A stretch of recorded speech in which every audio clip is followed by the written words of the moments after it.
Good day, everyone, and welcome to today's webinar on thermal conductivity. Pleased to have you with us today, along with our application scientist, Arya Hakimian, and Senior Regional Manager for Asia Pacific, Ed Park, who's helping us out moderating the session today. I'm Jarrett Nickerson, the Vice President of Sales here with C-Therm Technologies. And today we're going to be taking a deep look at Trident, one instrument with three methods, and the innovations in thermal conductivity that it's bringing to the world of R&D around the world.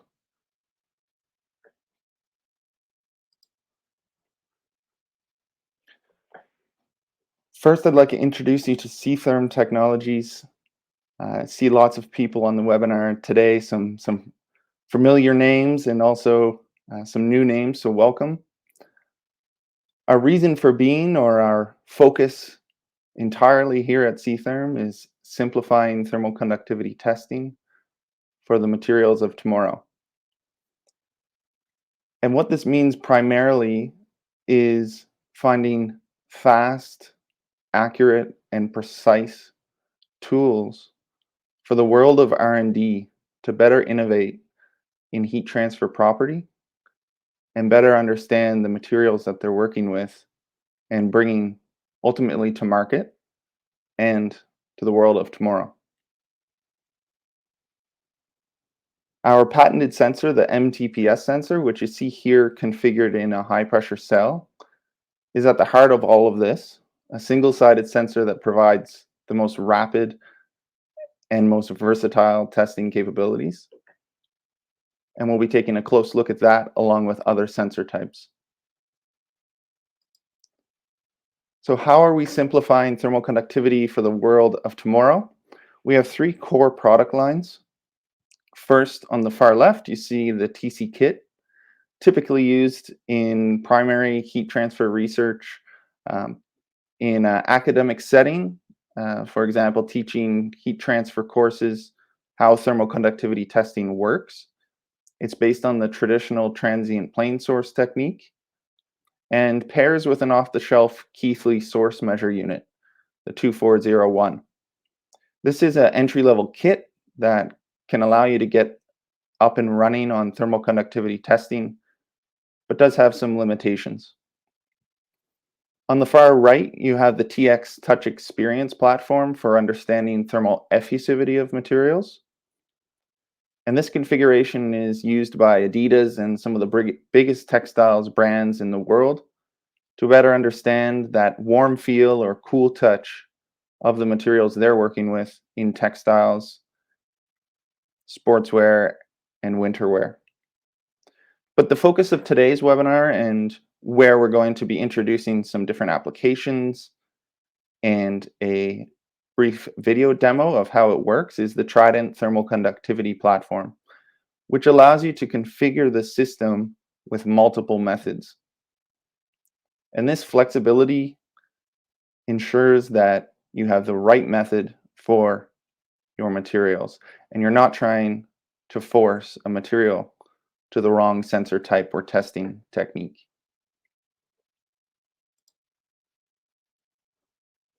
These three methods include the traditional transient plane source that you saw in the TC kit, but aligned to the ISO 22007-2 standard.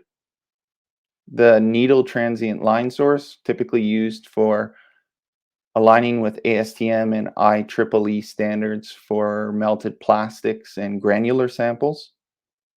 And the MTPS, or green chip sensor, as we like to commonly refer it, with guard ring technology, this is the Modified Transient Plane Source sensor, which allows you to test one sample at a time. But ultimately, what this is about is having the right options and the right configuration for your thermal conductivity testing needs. All of these methods are transient techniques, and that means they're relatively fast compared to steady state methods where you might get 1 or 2 data points a day. You're going to be looking at data points within seconds and minutes, and Arya will be able to dive deep into that as we go into this session. Some of you may be familiar with Abraham Maslow from Maslow's hierarchy of needs, but he also coined this quote, "When all you have is a hammer, everything looks like a nail."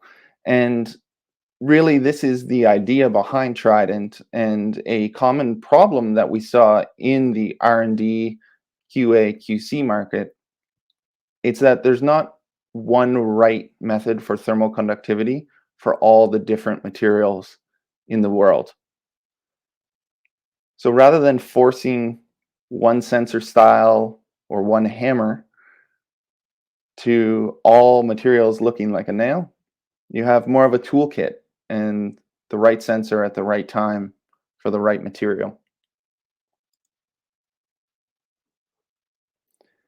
These three sensors come in a variety of sizes, which ultimately determines your sample requirements in some scenarios.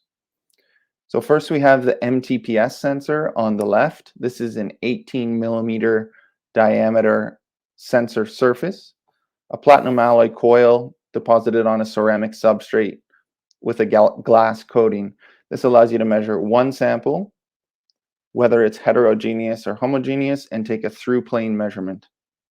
To give you an idea, it's about the size of a pop can or a cola can.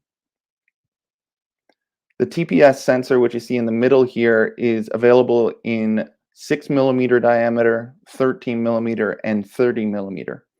So these different sensor sizes all conform to the ISO standard. They require two identical samples for each side of the sensor. And the sensor size that you would choose varies depending on the properties of your material. So how fast will that heat pulse travel through them? And that's why we have different sensor sizes available. All Trident systems that are configured with TPS come with one of each. And this allows you to have the most flexibility when it comes to TPS.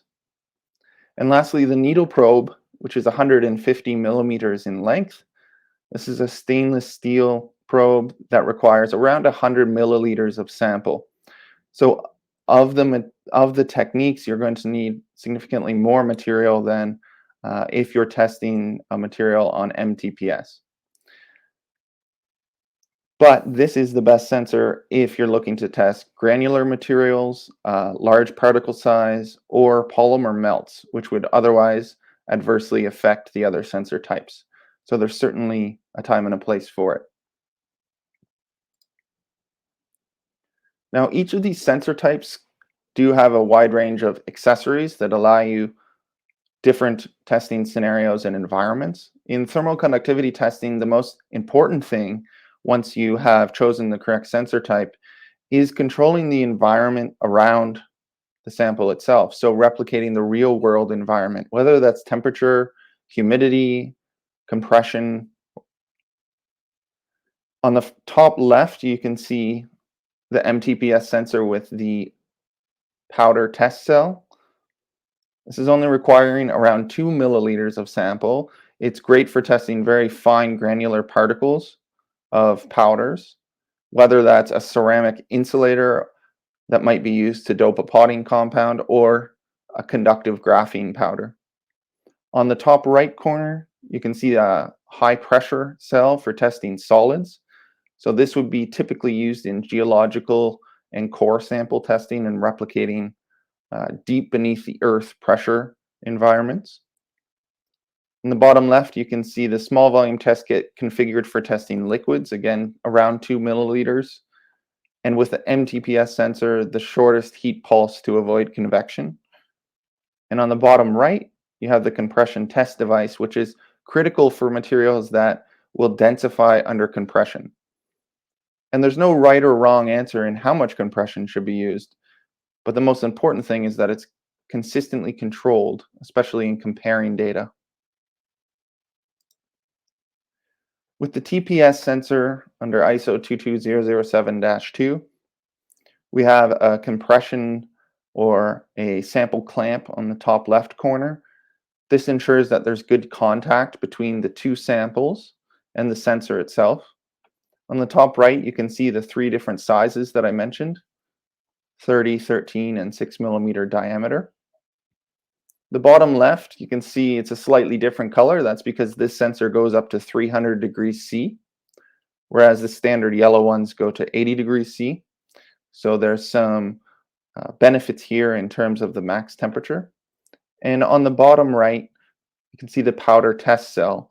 And this does allow you to test certain powders with the TPS device. The TPS is also uniquely valuable in certain situations. First, with the slab utility, which allows you to test very thin conductive materials. The anisotropic utility, which is going to give you data in both the through plane and the radial plane thermal conductivity. And lastly, the thin film TPS utility, which is really truly the only way to get good thermal conductivity data of materials that are significantly thin and a challenge for the more versatile MTPS sensor. All of these utilities, of course, have limitations, and Arya can talk more to those, but there's unique scenarios where they're extremely valuable.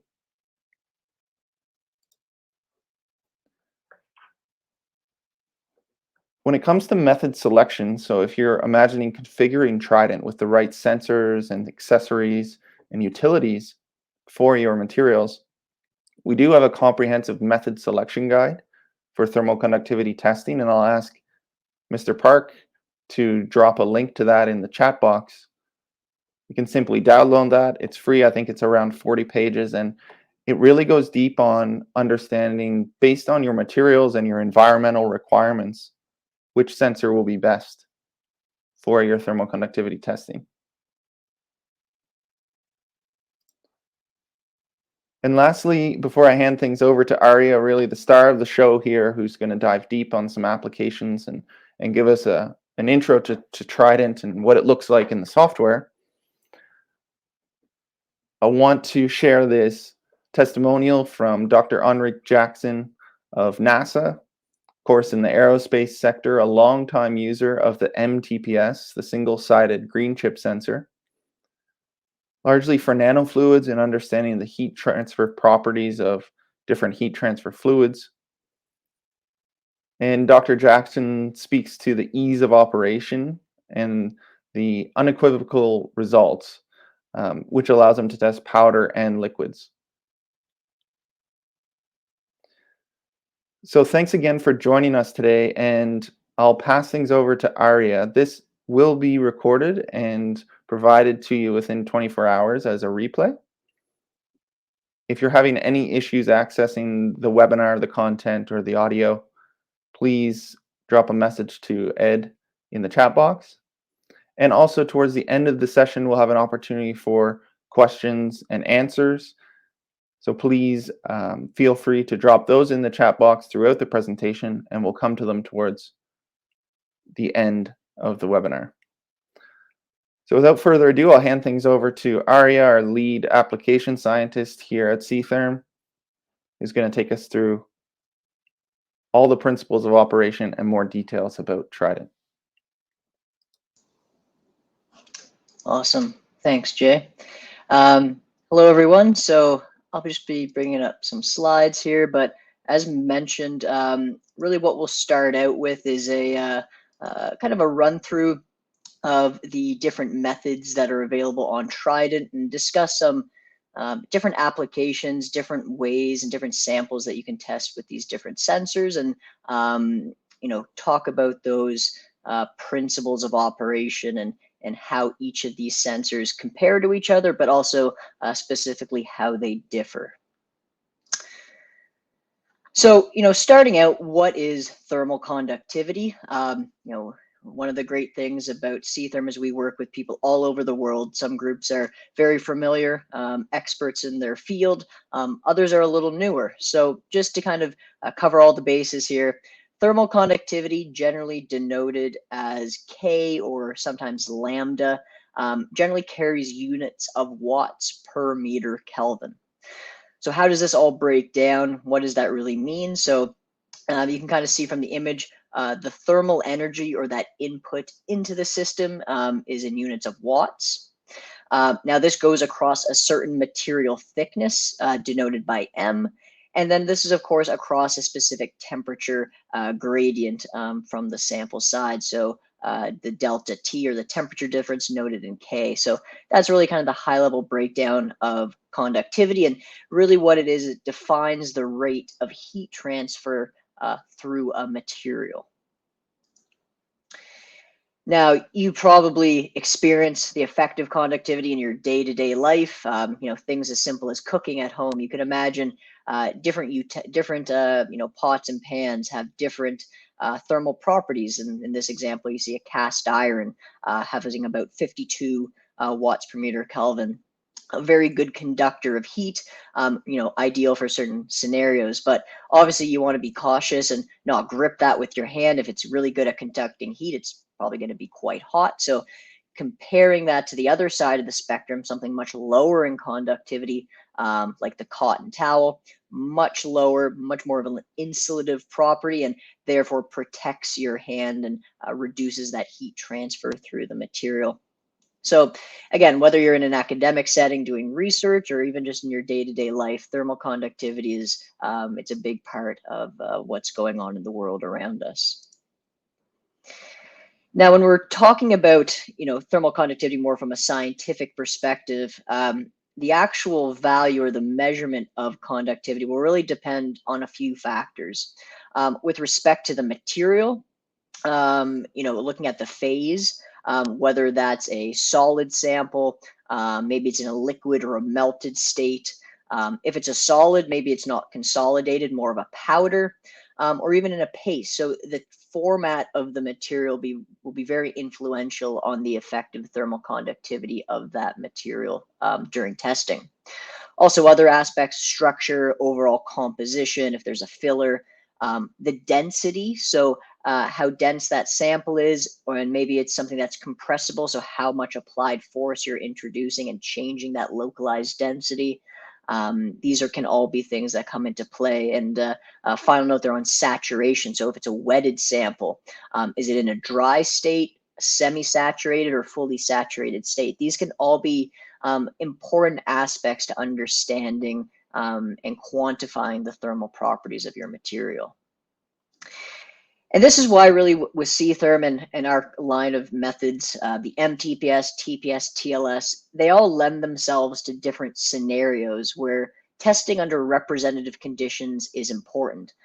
So it's depending on the temperature that you're at, the amount of pressure, humidity, saturation. The ability to test under varying conditions is going to be the best way to get representative test data of your specific sample under its desired or intended application.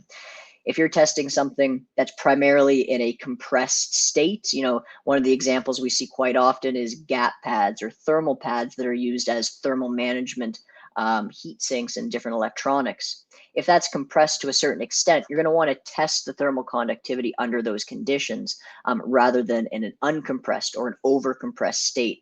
Really mimicking those real world conditions during your testing is going to provide you with the best overall data. Now, just taking a little bit of a step back here. So thermal conductivity it's a wide branching field. Mentioning kind of earlier, steady state and transient methodologies are the two main types that you can fall within. Steady state, kind of on the left there, you can see guarded hot plate heat flow meters. These are your more traditional methodologies. They're great for certain sample types and can be very valuable in some scenarios, but generally they have more of a constraint on sample size requirements, much longer test times. And generally a little bit more rigid in their overall test conditions that you can operate under. This is why we primarily focus on the transient branch of thermal conductivity and primarily contact-based measurements, which we'll be discussing in depth today, such as the TPS, MTPS, and TLS. Now, there is also laser flash or xenon flash methods. This falls under the transient class of measurement technologies.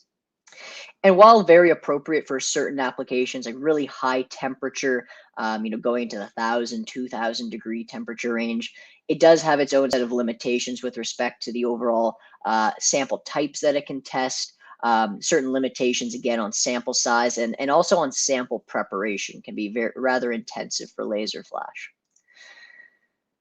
Now, just to maybe discuss those a little bit before we go into the transient-based methods that we'll focus on here today on Trident, just to give you an idea, steady state methodologies, as mentioned, rigid sample times or rigid sample requirements, longer test times, but they do have, bearing across quite a range. There are certain steady state standards such as ASTM C177, C518, among some of the more common. And, these methods can have their place, but again, this is not the class of measurement that we'll be focusing in on here today. Also, as I mentioned with the xenon and laser flash methods, really great for high temperature, but generally only appropriate for homogeneous solids. Most of the samples that we encounter today have fillers, additives, some type of material that makes them not so homogeneous in nature. Maybe it introduces anisotropy, and these are generally not recommended for laser flash. However, again, there are certain standards associated with it, such as ASTM E1461. But really what we'll be focusing on here today is the transient class and specifically the contact-based transient class of thermal analysis methods. Really offering fast measurements, flexible sample size, and versatile formats and test conditions. These are the main focus points that you'll want to be taking note of, and how maybe that may help you with your specific testing needs. So we'll start out with the MTPS, the Modified Transient Plane Source. This is, it's the flagship sensor here at C-Therm. This is our proprietary sensor. There is no other MTPSs available through other vendors. We are the OEMs and the manufacturers of this technique. It is the single-sided sensor, so that lends itself for certain sample types. You only need one material in contact for your test. It also measures a property known as thermal effusivity, sometimes referred to as thermal inertia, and this can be valuable for some groups dealing with material property analysis. It conforms to ASTM D7984. And really, it is the easiest of all methods to use. We'll see what this looks like as was mentioned near the end. We will go through a brief demonstration of a sample setup and software run through. And we'll see it's very simple, easy to operate. Again, fastest test times about 1 to 3 seconds, and really versatile in regards to your potential test setups. Taking just maybe a close-up look of the sensor here. So you can see that the internal sensor coil in the green area, that's where the active measurement is performed. Around the contour, you can see that it is sealed into that stainless steel body with the specific type of silicone. And this kind of gives you an overall idea of what the sensor looks like.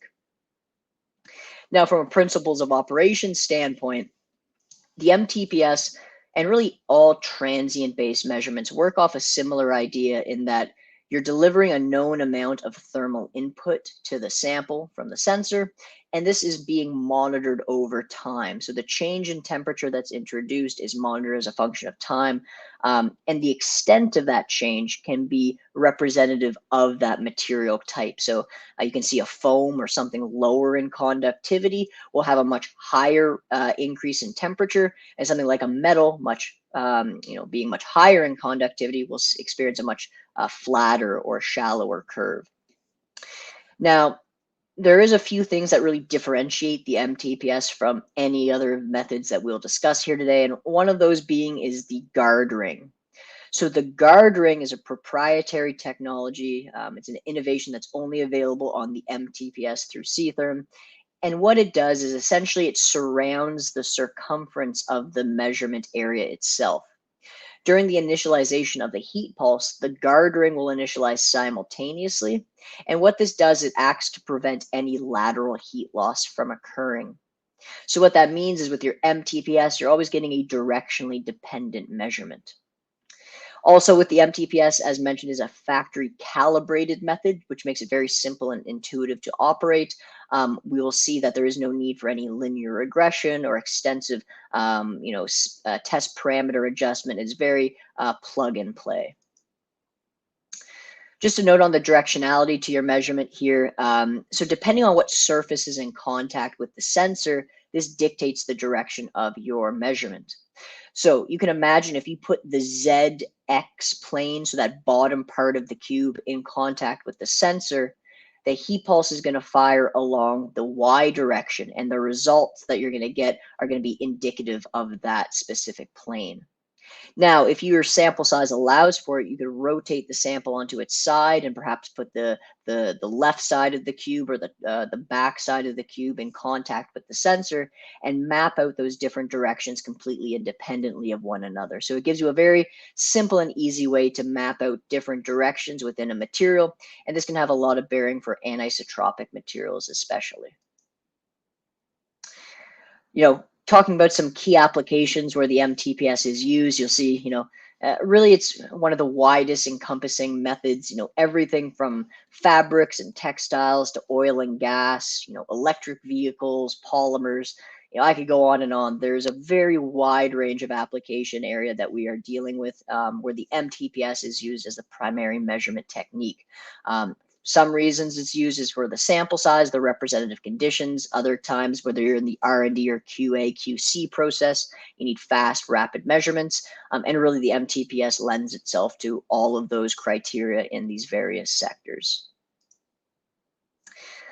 One thing that I like to highlight specifically with the MTPS being a single-sided method and a very rapid test, it gives you the ability to not only do quantitative analysis of your material, but also more rapid screening or thermal mapping, which has a lot of bearing in specific composite materials. So in the example I'm showing here, we see basically this is an epoxy resin, so a polymer-based sample that has a conductive metal nanoparticle filler. Now, on the left image, we can see very obviously that filler is not uniformly dispersed. We're getting areas of lower and higher concentration. It's not really what you would call an ideal sample. But what we can do, and really to show the ability of the MTPS to detect those differences, is map out and test at different locations. So you can see them labeled 1 to 9 and actually correlate the effective measurement that we're getting from the sensor to the location and the amount of filler in that specific spot. So, excuse me, spot number 3 that we can see in the top right has some of the most highest filler concentration. And this resulted in one of the highest effective measurements coming in about 0.968. So comparing that to spot number 2, for example, that had some of the lowest concentration, had one of the lowest effective measurements. So you can see that the MTPS can be used as this qualitative rapid screening tool in order to determine if your sample is homogeneously dispersed or if you're getting agglomeration or settling effects. Now, in this example, it's very obviously based on visual inspection, but there are a lot of samples that are opaque in nature or the filler isn't visible to the naked eye. So the MTPS gives you a very simple and very scientific way about going out and quantifying that effect before you move on with further testing with your sample. Also, just making a note here on testing of liquids. So again, the MTPS is very versatile in the format of the sample that you can perform measurements with.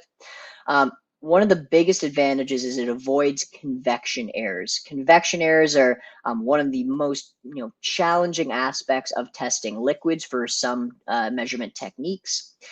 With the MTPS, you can see that due to the very short test times, kind of shown here at the 1 second range, very rapid, very low heat pulses, it's a non-destructive test, you get essentially minimal or no convection built up in your sample media. If you compare that to a test time that's not much longer, only about 14 seconds, we've been able to show through these simulation and experimental studies that you do get a notable buildup of convection in the media, and this will ultimately result in an error in your final values. So again, very important to understand the overall samples that you're testing and how those measurements and those sensors can introduce these, perhaps some scenarios, undesired or unwanted effects. Now, in these webinars, we always like to show and highlight some of the work that is being done with different users across the globe using our sensors and methods. And one of the ones I'll talk about here is a group out of Canada and the US using the MTPS for testing of a thermal management system for lithium-ion batteries. And this has a lot of bearing currently. If most people know that electric vehicles are, a very booming industry. The batteries, the energy storage, and the vehicle technology themselves. These are all very rapidly emerging and developing markets, and thermal management is really at the core of this sector. So, in this study, what they were doing was trying to moderate temperature using a thermal management battery system. Now, obviously, these battery systems can increase in temperature, get rather hot, and in some scenarios, you have thermal runaway events, which can result in damage to the components. So, having these ways of cooling or maintaining a specific temperature can be important. Now, there are different methodologies, whether it's active, passive, or hybrid cooling. They all offer different, scenarios and can come into play there. But what this group decided to do was pursue the use of a PCM or a phase change material as a form of passive cooling. Now, PCMs for batteries, there are some challenges here. Alone, a PCM will not really fully control the increased temperature that can occur during aggressive operation. Base PCMs generally have low thermal inertia, limited available latent heat, and low thermal conductivity. Now, one of the proposed solutions that this group was working on to improve upon this was to enhance the effective conductivity using a conductive filler. And in this scenario, or this case, they're using graphite. Now, again, when you talk about PCMs, you can be in a solid or a liquid phase. So, highlighting that the MTPS has these different accessories. Here we can see the liquids and powder cell that can be used to contain that sample as it goes into its melt. But what they saw here is, they had a pure PCM or a wax, and then two different test samples with different filler concentrations. And they also studied the influence of the effective thermal conductivity as a function of temperature. And you could see ultimately across the initial temperature range that the higher filled percent sample had the higher effective thermal conductivity compared to the control. But then an interesting phenomenon happened as you go through the melt phase and introduce the liquid phase of that sample. The differences in the effective thermal conductivity started to decrease. And this can show that if your samples introduce or are increase beyond a certain temperature point, that the efficacy of that cooling or that passive technology can essentially become void or non-useful. So it's very important to have that understanding of not only how your samples compare to one another, but also across these representative test conditions. And in this scenario, it was temperature. Again, they also took a look at the average PCM layer thickness as a function of the average temperature. And again, whether you're looking at, one versus two, or you can show here 3 layers, the overall temperature gradient that was introduced was different across these different layering. So when you're talking about a phase change passive cooling system, we're demonstrating the fact that not only what you're using, but the size can also have an important effect on the overall results. But ultimately, what they were able to conclude was they were able to maintain a temperature about 1.2 and 1.9 degrees Celsius lower compared to the pure paraffin or that pure wax at the 5 and 10% weight loading respectively. And this was used in simulation studies for their group to show that this was in fact happening. And again, they could then build off this research for further development and application towards industry.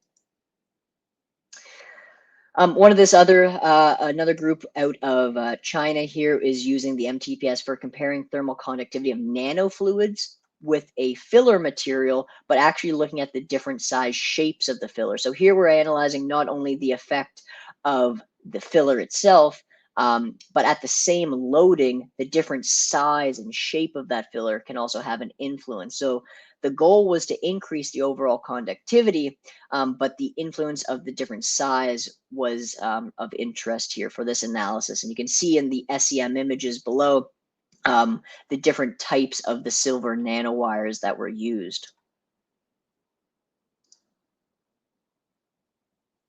Ultimately, what they found was the higher volume fraction of the silver nanowire resulted in a higher effective thermal conductivity, which is what we would expect.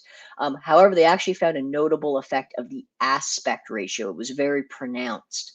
So the higher aspect ratio sample, so denoted here by the K30, had a much higher effective thermal conductivity, even at the same weight loading. So if you're looking to add a material to your base sample to improve the effective properties, it's also really important to understand how that shape and size can have an influence.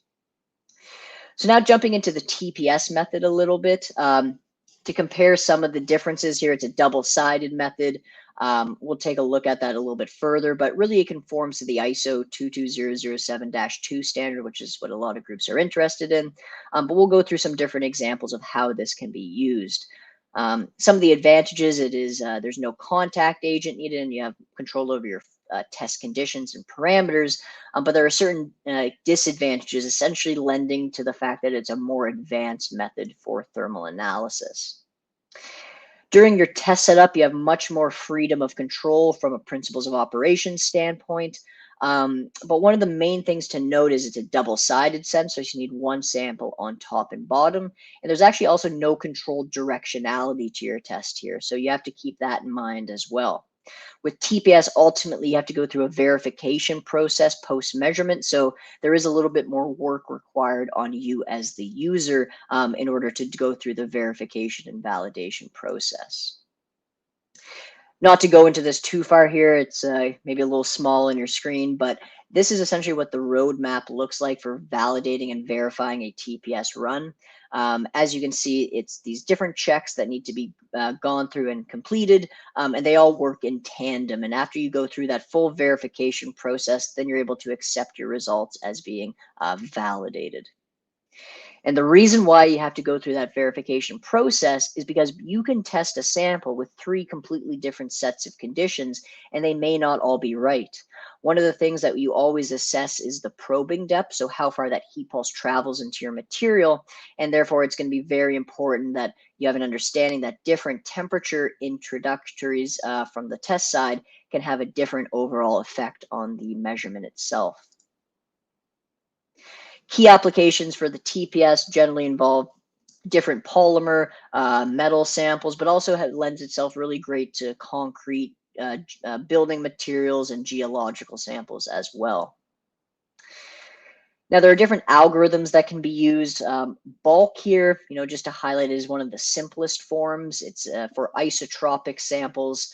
And the sample size that you need is dictated based on the sensor size that's used. So 2.5 times the sensor diameter and at least the thickness of the sensor diameter are required for valid testing. With bulk as well, this is the one that really lends itself great for testing of things like concretes. So you can see here the ambient condition test of some concrete samples were done with a 13 millimeter capped on sensor. And we did different testing across about 10 different locations. What the thermal conductivity results showed is, a fairly uniform distribution around the average of about 0.52 watts per meter Kelvin. But here with concrete, it's important to understand that that deviation from the different spots was most likely attributed to the heterogeneity of that sample. So concretes generally have different mortars, different fillers mixed into the overall matrix. And therefore, you can see that you're getting these differences in the effective results. One of the more advanced utilities with TPS is the anisotropic mode. It's right in the name. It's for testing non-isotropic materials. And it is a great option here. One of the things I will note is that it does require the manual input of volumetric heat capacity. So directly in the software, it's required as an input before you can initialize your testing, essentially to extrapolate that in versus through plane direction. Now, there is a limitation here. It is exclusive for orthotropic samples, or those that are different from their in and through plane direction only. If you had a sample that was different in the X, Y, and Z direction, so all three planes were different or fully anisotropic, this is a class of material that you would only really be able to test with the MTPS. It wouldn't be viable for your TPS test method. So we have some example test data here shown on some anisotropic materials using the TPS sensor as shown in the TPS sample clamp in this image. And essentially what we're denoting here is that sometimes the effect of the in versus through plane direction can be minimal, such as you can see for the Lexan sample on the left, and other times it can be much more pronounced from the sample on the right. So it's really good to have an understanding of how that heat transfer can occur in different directions, even in the same material. Now the slab algorithm, this is a great option for testing some higher conductivity materials. But it's also great for testing when you're limited in your sample thickness. So you can see on the right, the sample size requirements, your diameter remains the same, but you're able to test a much thinner sample, about 1 to 10 millimeters. This is typically reserved for isotropic samples, and you do require to manually input the thickness ahead of your test. There is also a slightly specialized test setup. And you can see that in this image. We now have an insulative backing layer that is used in between your samples for the test. And this is because it works with a slightly different algorithm, the way the data is analyzed. But we're showing some test results here on some thin metal slabs, specifically some aluminum sheets. They're about 1.75 millimeters in thickness. Testing was set up as in a similar to the diagram shown there. We had the slabs around the TPS sensor, and then the insulative backing layer on the top and bottom was an EPS foam. Now the measured results compared to the nominal or the literature value were within great agreement there. For slab, you're generally looking at conductivities accuracy of about 5 to 6%. So you're looking at really trying to pick the best, not only sensor, but also the best test method and mode or utility within that method for the specific sample type. And lastly, we have thin films. So thin films can test samples down as low as about 10 microns. So very, very thin, really reserved for polymeric thin films. And it involves a slightly successive layering technique. So it's a little bit of a different test setup. But again, if you're looking to test thin films, polymer sheets down in the micron range, the thin films is a great option. Now, traditional methods most often don't fit the requirements for what we would refer to as a thin film. But again, we're going to show some test data here collected on some polymer films using the TPS sensor. So some very known names like Nomex, Kapton, Mylar, these different types of well-characterized materials measured with the TPS thin film show really great agreements across the board. So whether you're on the lower end or the higher end of that conductivity range, it's a great solution. And last up, one that's not focused on as much here, but still a great tool depending on the samples you're working with, is the TLS, or the Transient Line Source. Again, it's great for testing polymer melts, soils, unconsolidated samples, what have you. It is a needle probe, so it's a much different design than the other methods, but it can really lend itself to specific scenarios. The principles of operation are essentially, again, very similar to what we'd seen with the other two. There's a heat pulse that's introduced over the measurement zone. That heat pulse and the temperature change is monitored as a function of temperature. And here, the thing that you have to take note of is with the TLS method, you will need to do a little bit of a data analysis similar to the TPS. So they are a little bit more complex in their design compared to the MTPS sensor, but again, still relatively fast compared to your more traditional steady state methodologies. So you can see there's some different test times and power levels. So there's a little bit more control and customization of your test setup, which is really dependent on the type of sample that you're working with. So you can kind of just see a general breakdown of materials. So whether you're working with polymer melts, viscous fluids, soils, what have you, different test conditions or different test parameters may be required to get the most valid and accurate data. Again, the TLS really lends itself to polymer melts and certain geological and soil testing. Just one example here is testing the thermal conductivity of viscous fluids or a polymer melt with the TLS. So when you're dealing with more thinner or non-viscous materials, generally the MTPS is your best option. But if you're dealing with something higher in viscosity, generally above 50,000 centipoise, the TLS can be a great solution for you. It's also a good option if you're dealing with chemically aggressive materials. The sensor is completely sheathed in stainless steel, so it really lends itself good for testing of samples that may be more damaging to some of the other sensors. So some data that was collected here on a powdered polymer in both, you can see the reference value in the solid state was about just shy of 0.25 watts per meter Kelvin. Then when it went through its melt phase, we started to see a decrease at 80 degrees Celsius, about 0.19. And then as you further increase that temperature, so it's again still melted, but now just further increasing in temperature, decreasing again to about 0.181. So again, the TLS is a great option for testing these melted samples that may be a little more sticky and tacky, a little harder to deal with on those other test methods.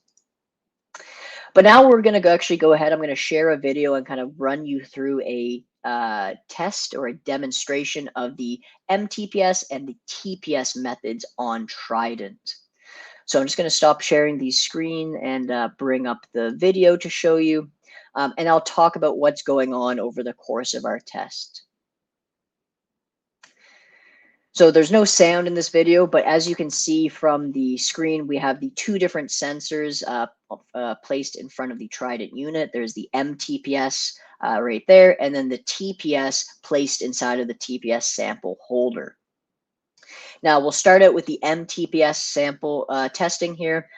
What we're going to do is first apply a contact agent, which is distilled water, directly to the sensor surface. This is needed for certain materials before you place the sample in contact.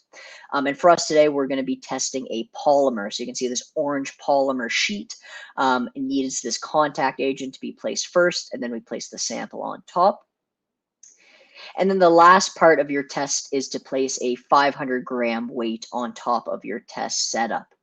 This essentially ensures we're getting good contact between the sample and the sensor, and you have the sensor, contact agent, sample, and weight. When that's all in position, we're ready to pivot into the Trident software to start our test. So when you open up Trident, you come to a screen that looks like this. You can select the method, input your test project, sample information, all of that directly into the software itself. Selecting the calibration is important. You can see there's different ones depending on the material that you're working with. So for us today, working with polymers, we'll have that selected. Contact agent, there's also some additional options here depending on the temperature range. But again, at room temperature in this example, we'll be using water. And then we need to define the number of measurements we want to perform. So for us, we're going to run about 3 measurements here today, and this will take about 3-4 minutes to complete. So when you click Start, the software goes into this initial stabilization period.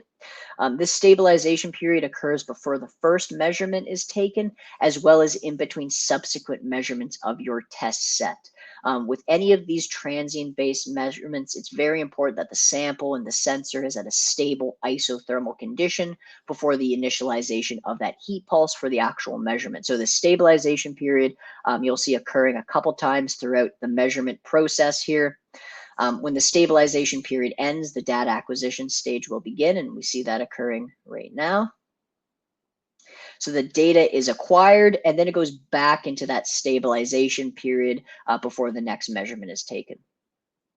Now, taking a look at what's on screen, you get that output of the temperature versus time raw output. So that's kind of looking at what we'd shown earlier there, how that changes as a function of temperature.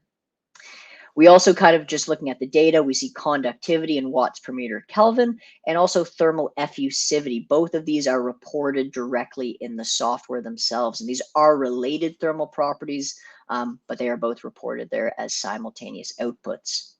And you also get a readout of the sensor temperature. So that can be viewed as the environmental temperature or the temperature at which the test is being performed under.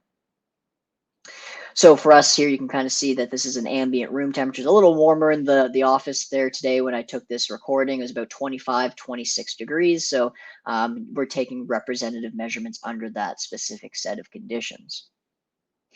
Now, again, the stabilization period is still going. It's for a fixed period based on the calibration that's used. So you don't really have to worry about adjusting that. And you'll notice that it is very automatic in how it goes about testing. But we see that now we're getting that second data point coming in. Again, seeing that new line of data included in our output. And again, everything is very tabular, so very simple and easy to navigate with respect to what the software looks like. Now you'll notice down here, there's this test summary screen, and this will be populated at the end of the test with the average values and the percent RSD for the conductivity and effusivity measurement. They're currently blank, but as soon as the measurement is completed, that will become populated with our data. Now, again, we kind of see that you have some previous results left on the screen, and whenever a new test is completed, they will be saved in the software. You can come back to that at a later date, or at the end of the test, that little button that I'm hovering over will become active, and you could export your data as a CSV or an Excel file for external analysis outside of the software. Now, again, the stabilization period, if you take that into account with the measurement, which again, the measurement itself is about 1 second in duration, very quick measurement.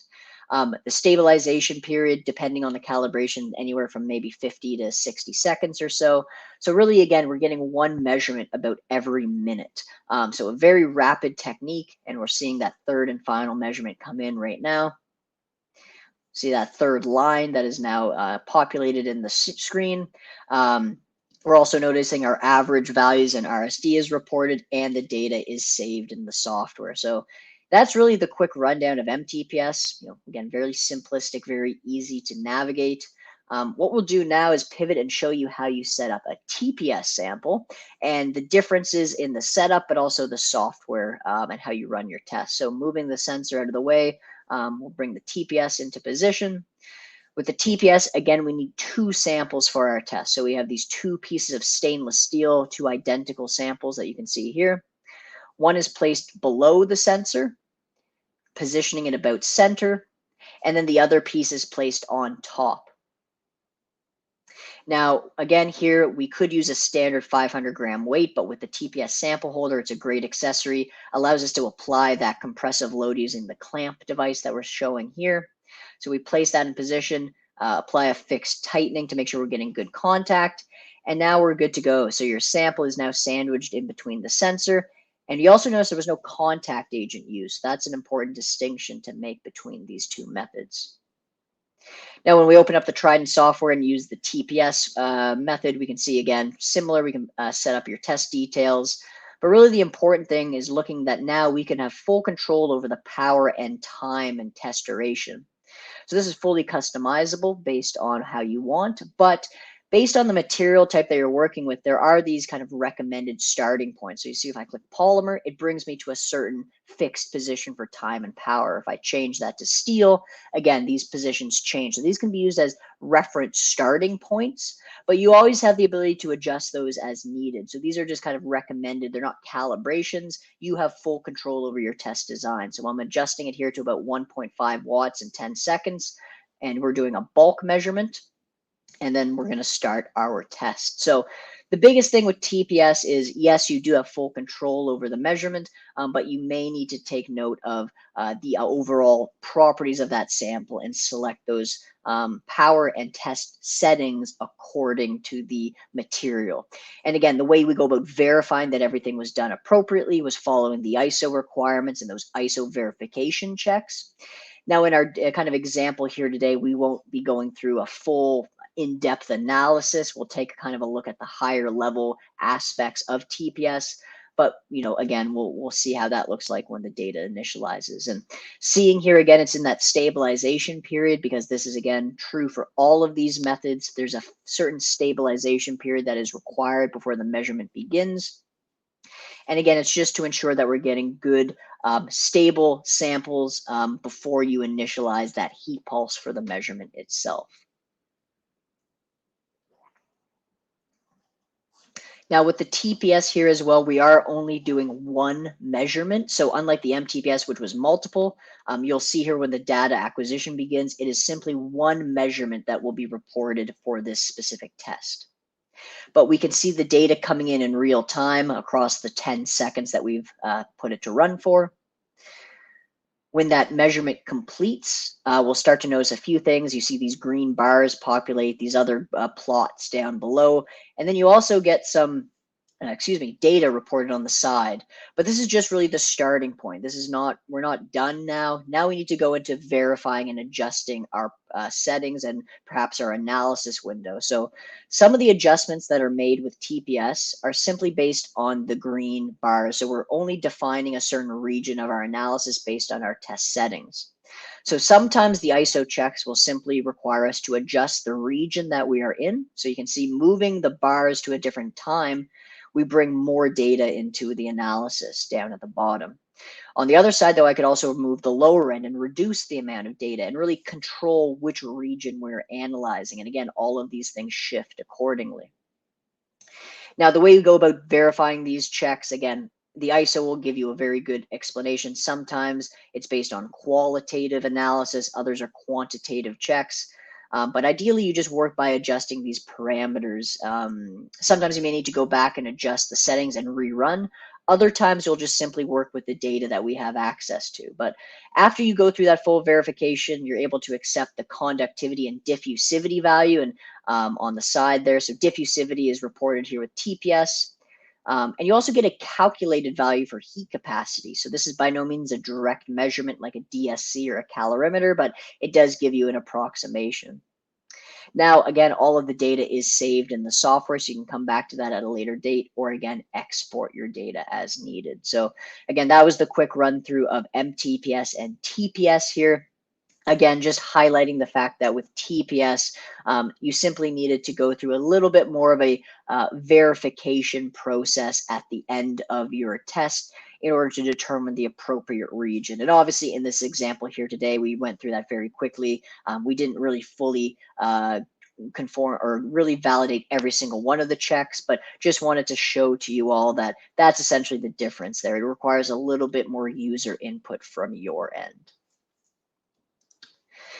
So that all being said, I'm just going to bring up some final slides to close out our session here today. So obviously, I just want to say thank you for everyone that attended. Again, if you did have any questions, I know we'll go into a Q&A session, but if you wanted to reach out to us or me directly, if you have any technical questions, my email is on the screen, and also you can reach out to me on LinkedIn. Happy to help with any kind of questions that you may have. A great resource is our website, so www.ctherm.com. There's an extensive webinar library, a tech library, any type of application that you can pretty much think of. We have some information on it, and you can kind of look through the website to find those resources. And if you're interested in kind of taking a next step, maybe you want to see a more in-depth demonstration. We've set up video demo capabilities, so you can definitely reach out to us to book one of those. We do offer complimentary sample testing if you are interested in performing or acquiring an instrument, or if you're looking to do more extensive work, we do have a contract testing lab that we can work with you on testing your samples on a contract basis. Or if you're really interested in getting a quote for Trident, we can also assist with that there. So I'd just like to thank you again, everyone, for joining, and we'll go about closing out our session here, and we'll go into that Q&A session right now.